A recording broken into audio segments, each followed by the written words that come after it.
Хотел научить правилам дорожного движения, но сам спровоцировал аварию. Два автомобиля марки Hyundai Solaris не смогли разъехаться на развязке улицы Аграрной и проспекта Победы.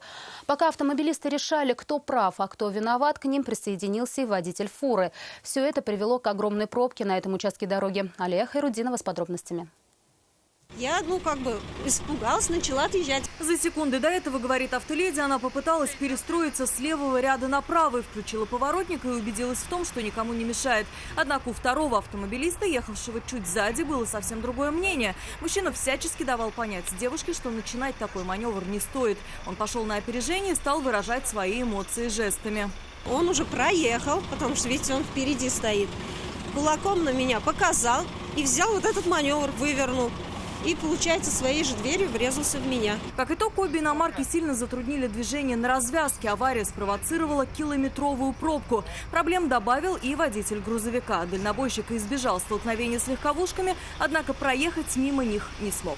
Она позже приехала.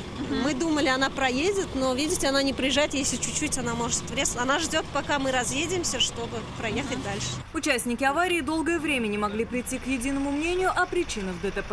Не буду я вам подписываться. Давайте вы на моих подпишемся и не поедем. Свою вину никто из водителей так и не признал. Вероятно, теперь их ждет более детальный разбор происшествия в госавтоинспекции. Алия Хайрудинова, Нафиса Минязова, Азат Смигулин, вызов 112.